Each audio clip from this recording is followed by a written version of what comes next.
personally. Does that make sense? You gotta see this! All right. Mom! I know, they can. Hey, Mom, check out Toby's new trick! Oh, my... Toby! No! Make him stop! Time to get your carpet cleaned? Call today about our $99 special. Go Toby, huh? Yeah. Wow. Let me ask you this question. How many of you have ever asked God, prayed to God, begged God for something or maybe someone that you something you really needed? Anybody ever done that? Okay, I'm sure you have. And how many of you ever prayed to God to maybe heal a family member, maybe heal yourself, maybe heal somebody real close to you? You ever done that? Okay. And how did God answer your prayer in the positive? Yeah, you don't have to answer that, but I'd have to say that in a lot of cases, probably not, you know. As a matter of fact, that causes a lot of problems with us, doesn't it? When we know that we're praying for somebody that really needs something, and it's not a selfish prayer, it's something for someone else that they really need, and yet God does not answer our prayer. Well, let me just welcome you to GraceLife.tv to El Paso campus here today. Just glad to have you with us. Welcome as well to all of you who are viewing us online. We've got a rather large online family that views us each week, and we're just glad to have you with us. Lord bless you all. This is week number 3 of our series called Here We Go.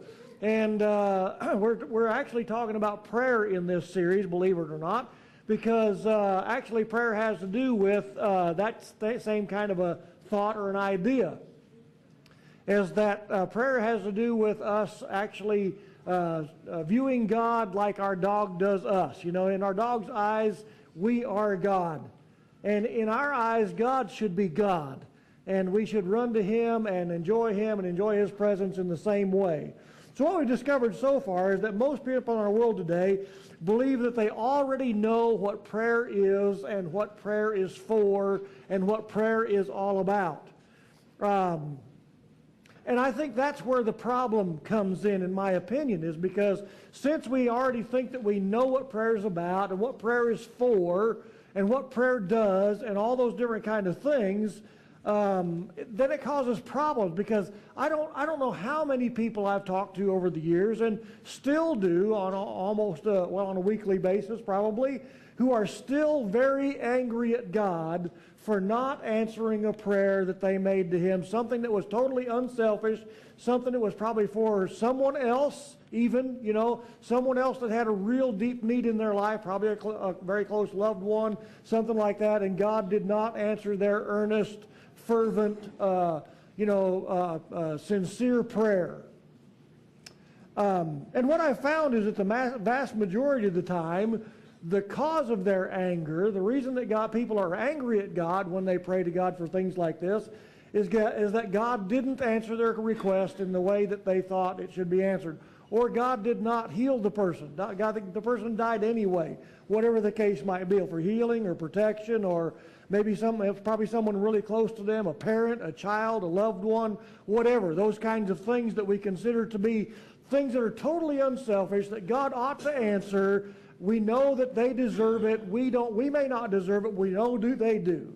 Now what that tells me is that when God doesn't give us what we've asked for, what that says to me is that when God doesn't give us what we've asked for, especially on behalf of someone else, because, you know, in that sense, it's totally unselfish. We're not asking for ourselves. We're not saying that we're okay or whatever. That they automatically come to maybe one or two or three different conclusions. First of all, probably the first conclusion, or one of the conclusions, is that God just isn't there. There isn't a God. Another possible conclusion that people often come to is that God just doesn't care, right? God doesn't care. He's either not there or He doesn't care about the problems and the needs of people's lives. However, on the other hand, for people those of us, and all of us do at one time or another, maybe more often than we'd even like to admit to, who ask God for something for ourselves that would benefit us personally, and maybe God didn't give us what we wanted, that type of unanswered prayer, the vast majority of those people probably had somewhat of a different reaction, because instead of the reaction in the first part is, well, if it's for somebody else, then either God isn't there or he doesn't care. However, if God doesn't answer our prayer, if God doesn't answer my prayer personally, then we usually come to one or two different conclusions, because most people in that case say they either believe that they are not worthy for God to have answered their prayer. There is maybe sin in their life, and that's the reason God doesn't answer my prayer.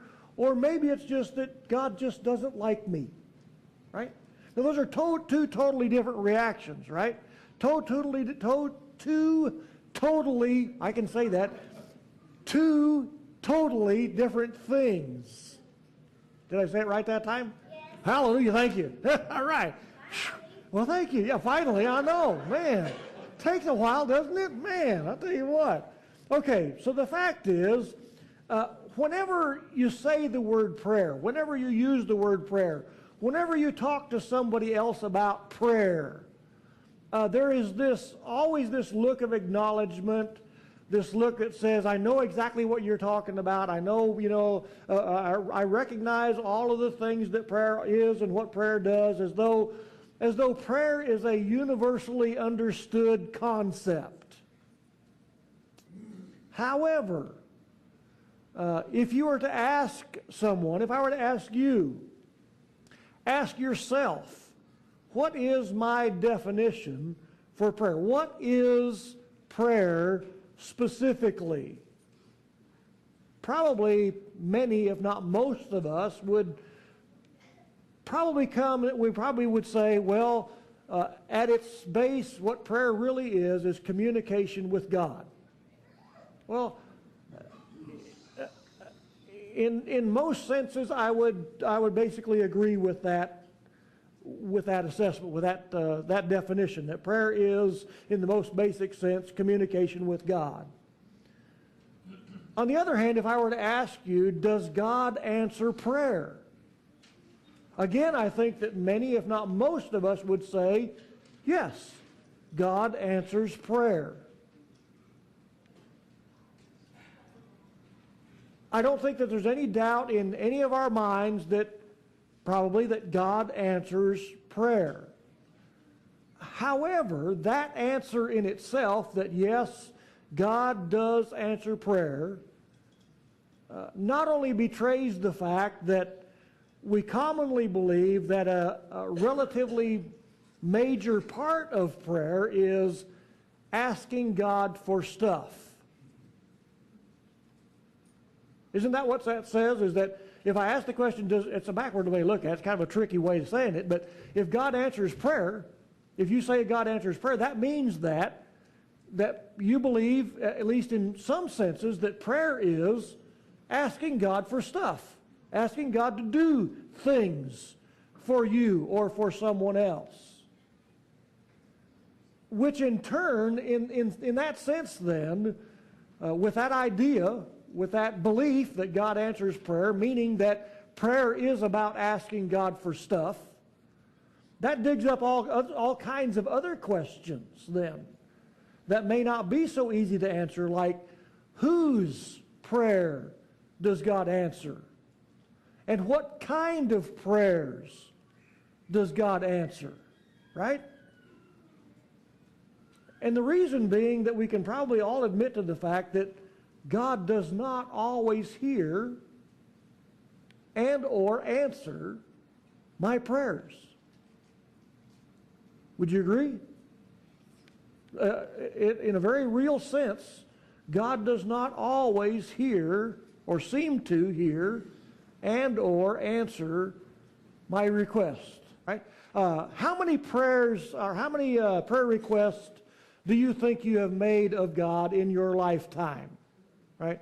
Hundreds, millions, quadrillions, how many? Well, and you might say like this, we'll take this clip. Well, spoken or thought, right? Well, how many of those prayers has God answered? Well, do you mean the ones he answered yes, or the ones he answered no, or the ones he answered maybe? Well, let us keep those prayers down to a manageable figure then, right? So that we may have a manageable figure to deal with. How many prayers have you asked of God that he answered in the affirmative, that God said yes to? Even when you boil it down to that many, you know, it's even a difficult thing to come up with, isn't it? It's one of those things that, well, we've asked God for lots and lots and lots of stuff over our lifetime, and how many of those prayers has he answered? Well, how many has he answered in the affirmative, right? And even when we would bring it to that, down to that point, how many of those prayers has God answered yes? We probably still, a lot of us still come down to a specific request that we made of God at some point in time that we really, really were fervent and sincere and needed more than anything else in our lifetime, and God seemed to be absent. And so we use that time in our lives to be angry at God, to all those kind of things. Such as, why did I lose my baby and yours was born healthy? You already have 6 kids. I have none, right? Why would God answer your request and not mine? Are you more worthy than I am? Does God not know that you already have 6 kids and I don't have any? Why is it that my child at 16 years old was taken in the same car accident that your child was in, and he walked away without a scratch? Why me, right? Why would God do that? That's what we want to ask. And that's really the basic, and that's really where the subject of prayer, where the rubber meets the road, you know, in that sense, is that that's really what it comes down to when we talk about prayer. So what happens is that we're left wondering, well, what kind of prayers then does God answer? I mean, if God answered your prayer and not mine, then why? Is it because I have sin in my life? Is it because my motives are selfish? Or I didn't have enough faith? You know, will God still hear me or answer my honor my request if I do all these different kind of things? Or even more simply, let's bring this down to real simple terms.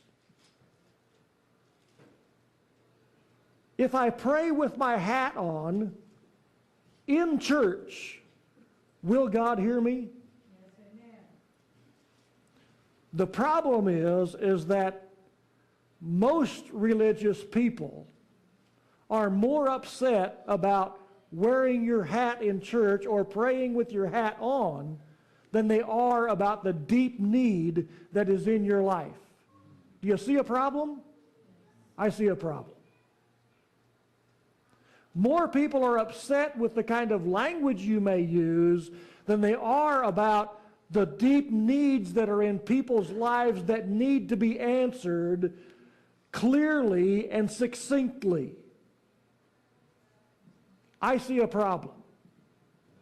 And the same problem is dealt with in this subject of prayer, is that oftentimes we come down to the same idea. Same kind of thing, is that prayer in most people's definition seems to be inherently, or should I say always, tied to works in one way or another.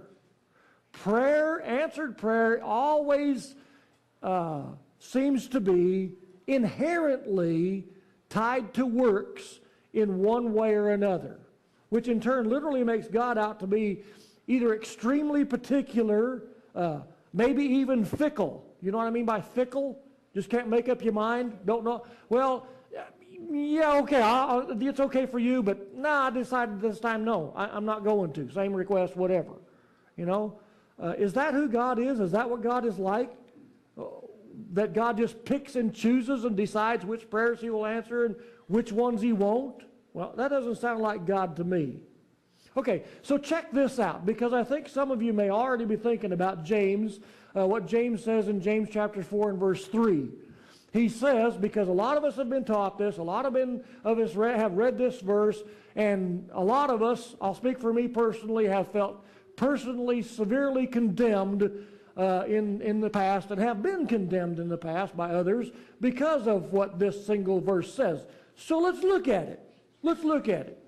James says, if you ask and do not receive, you ask and do not receive because you ask with the wrong motives, so that you may spend it on your pleasures. That verse is always taken to mean that the reason God did not answer your prayer request is because you had the wrong motives. You were selfish in what you were asking for. Were you selfish in asking for your child not to have to go through the illness and die early? Is that selfishness? Would it not be selfish for God to say, or for like we do sometimes, when somebody else's child dies and we say, trying to comfort them, well, God just needed another angel in heaven. The hell he does! What does he need with another kid? He's going to live to be 50 or 80 or 100 years old. He's going to get him anyhow. What about me, right? God does not need another angel in heaven.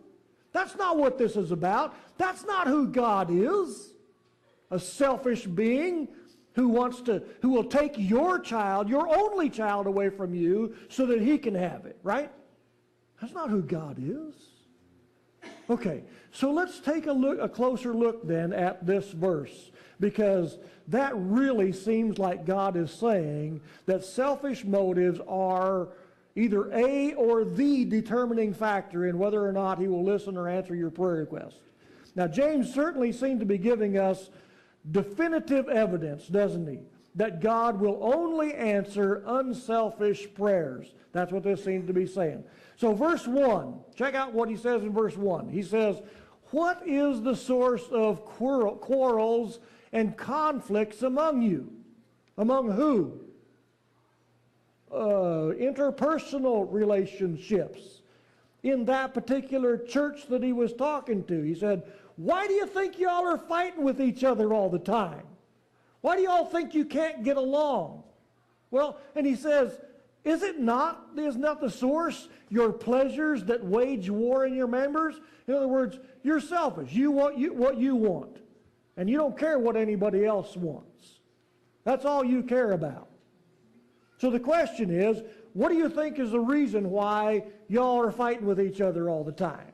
But before he really answers that, his own question, he expounds on the results of that selfishness in verse 2 by saying, he says, you lust and do not have, so you commit murder. Who are you murdering? Each other. Each other.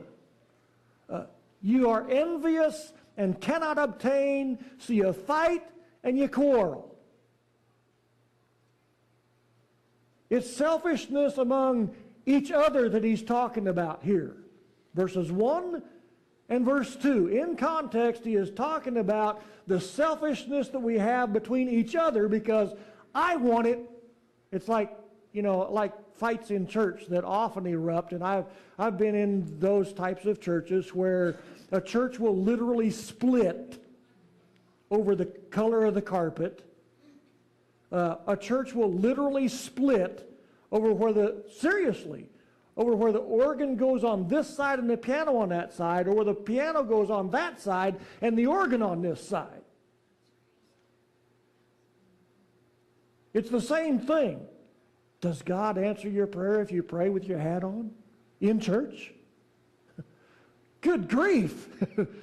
It's exactly what James is talking about here, is that what is your problem?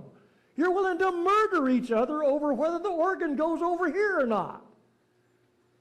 You're willing to quit going to church because the preacher wears a hat while he preaches.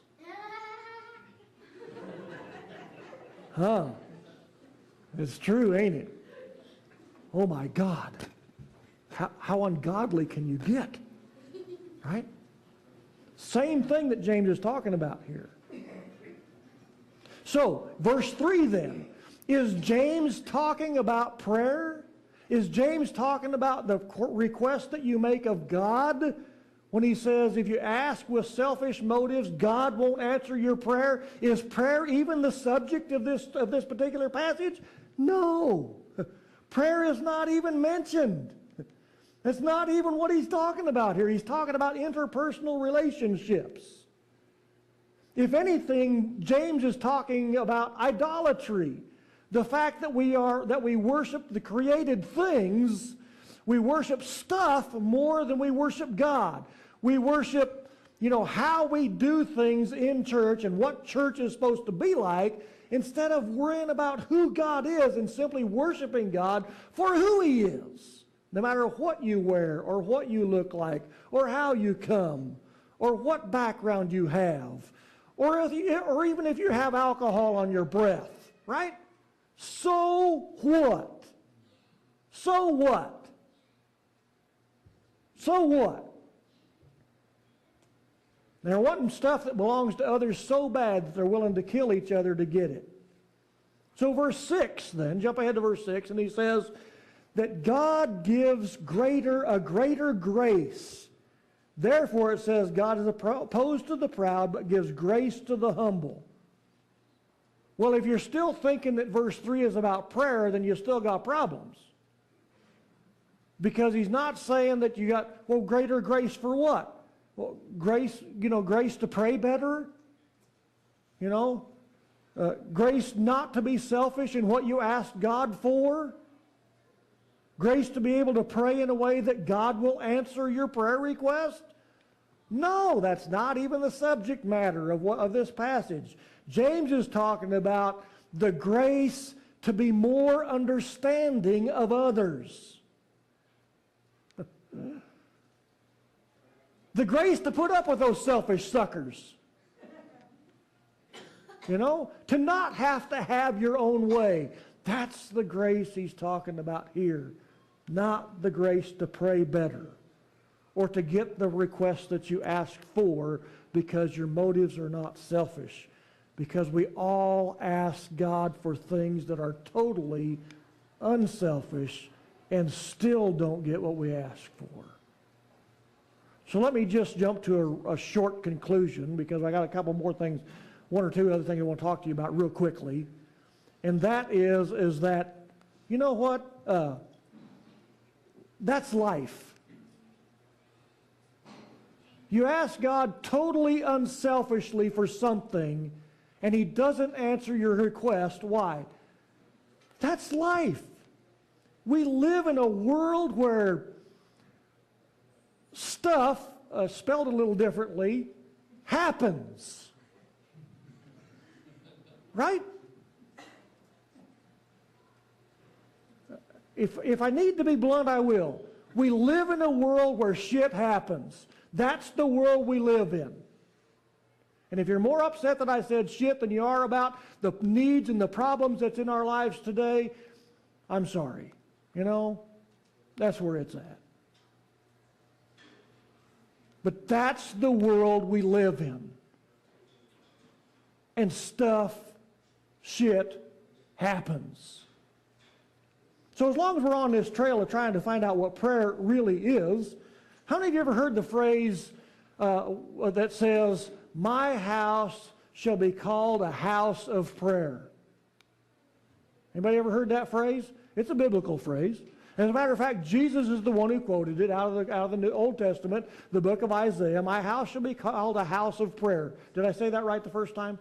My house shall be called a house of prayer. And what happened is that when Jesus entered the temple, and you'll recognize the whole incident, I think, probably most of you, he found a bunch of extortionists who were taking advantage of people who were not able to bring their sacrifice to the temple to make sacrifice to God. And so since they were out of town, had currency that was not of, they had, currency from across the border. That's not acceptable here. So they had extortionists out on the front porch who were exchanging their currency for the regular currency, and they were exchanging it at an exorbitant rate. That's what made Jesus mad. So that's when he turned over the tables of the money changers and he said, no, he said, my house shall be called a house of prayer, and you're making it a den of thieves. Now then, I've said that to ask you this. Because Jesus said, my house shall be called a house of prayer, but you're making a den of robbers or a den of thieves. My question is this. How many times in the New Testament can you think of that it is ever recorded that Jesus went to the temple to pray?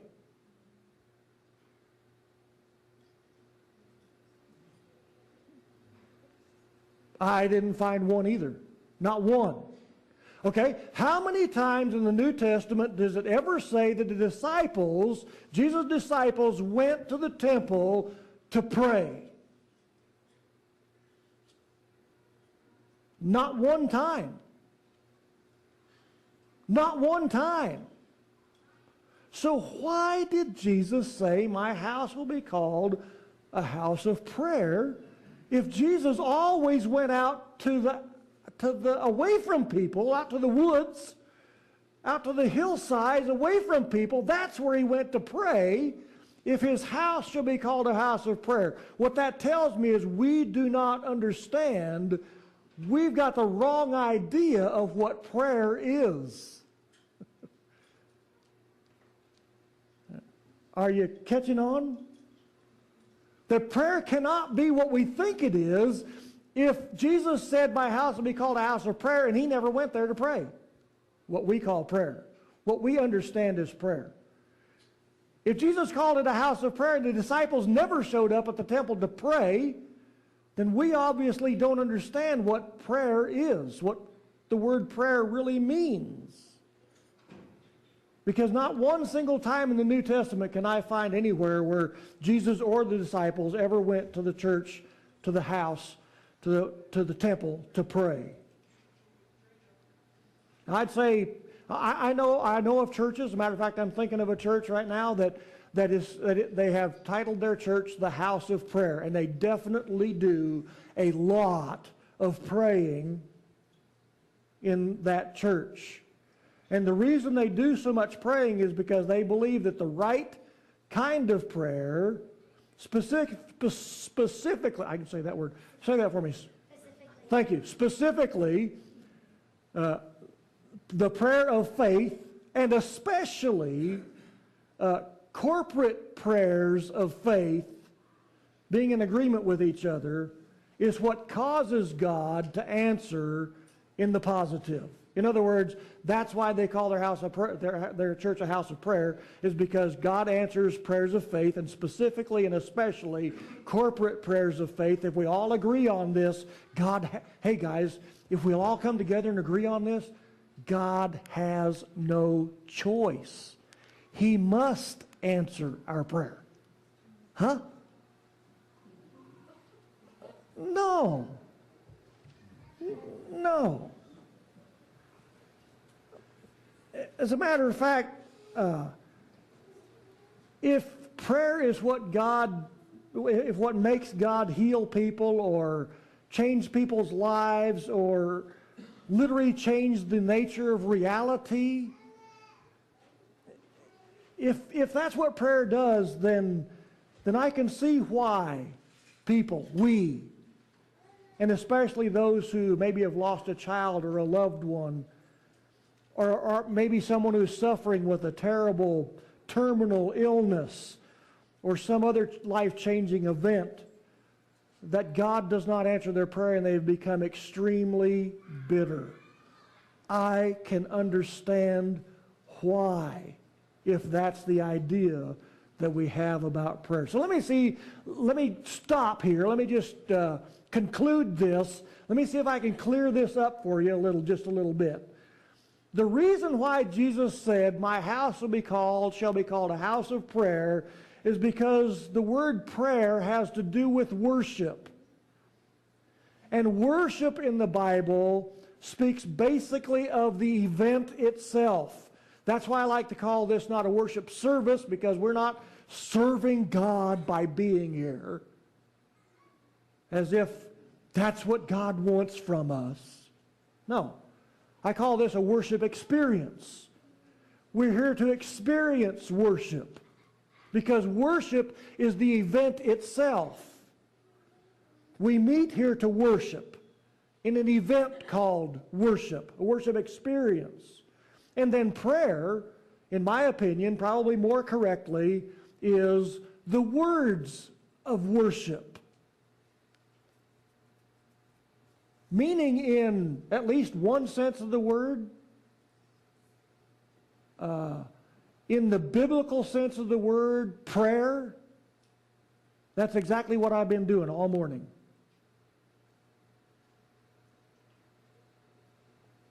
Is the words of worship talking about how awesome is God.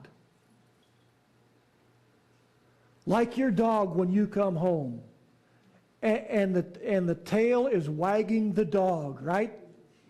I mean, he is wiggling all over because he is so happy to see you. That's prayer. I know it's weird, ain't it? Because we have this idea of what prayer is in our mind. We've been taught that and believed that for umpteen bazillion, however many years old I am. I can't even remember anymore. That's the idea that we have. But prayer is like your dog coming home and he is just so happy to be there, to be in your presence, to just be there because you're such an awesome person. That's who we are with God. That's who we should be thinking about. That's why we should be here today. Our tail is wagging the dog because we get to talk about how awesome God is here. That's what we do here. Not about how punishing God is or God's going to send you to hell for this or for that, but to talk to you about how awesome God is for having already forgiven all sin, that our sins are not what stands between us and God anymore. Is God awesome or what? God is awesome. That is prayer. That is prayer. God is awesome. God bless you all.